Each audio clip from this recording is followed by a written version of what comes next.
நம்ம வந்து பார்த்திங்கன்னா கருப்பு மூக்கால் போட்டுட்டு கத்திரிக்காய் போட்டுட்டு நம்ம வந்து புளிக்குழம்பு வந்து வைக்க போகிறோம். அது எப்படி செய்யுதுன்னு ஸோ நம்ம வந்து குக்கரில் வந்து செய்ய போகிறோம். ஸோ இப்போ வந்து பார்த்திங்கன்னா சேம் நம்ம வந்து வேக வச்சிங்கன்னா குக்கர்லேயே வந்து பார்த்திங்கன்னா ஆயில் வந்து கொஞ்சம் போட்டுக்கோங்க. ஸோ எண்ணெய் வந்து நல்லா காயிட்டும், கடுகு சீரகம்.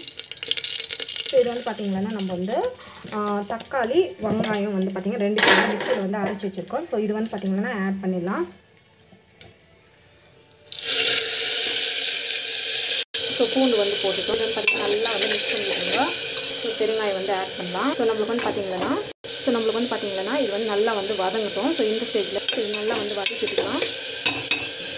ஸோ கத்திரிக்காய் ஆட் பண்ணி ஸோ ஆல்ரெடி பட்டாணியில் வந்து உப்பு போட்டு தான் வச்சுருக்கோம். ஸோ தட் நான் வந்து உப்பு ஆட் பண்ணி பார்த்துல மிளகா பொடி வந்து இதில் ஒரு தனி மஞ்சள் பொடியெல்லாம் இருக்குது. மிளகா பொடி வந்து ஆட் பண்ணிடுவேன். நல்லா வந்து இது மிக்ஸ் பண்ணிக்கலாம். ஸோ இந்த ஸ்டேஜில் நம்ம என்ன பண்ணலாம்னா ஸோ பட்டாணி அப்புறமா பார்த்திங்கன்னா வேக வச்ச பட்டாணி வந்து ஆட் பண்ணிவிட்டு நல்லா வந்து வதங்கட்டும். ஸோ ஒரு 3 விசில் வர வரைக்கும் வைக்கலாம். அப்புறம் புளி தண்ணி கரைச்சி வந்து ஊற்றிக்கலாம். நான் வந்து விசில் போட்டு வச்சுருப்பேன். ஆல்ரெடி பட்டாணி வந்து வேக வச்சு வச்சுருக்கோம். ஸோ நான் வந்து பார்த்திங்கன்னா ஸோ இந்த மாதிரி வந்து விசில் போட்டு வச்சுருப்பேன். ஒரு 3 விசில் வந்த பிறகு நம்ம வந்து ஆஃப் பண்ணி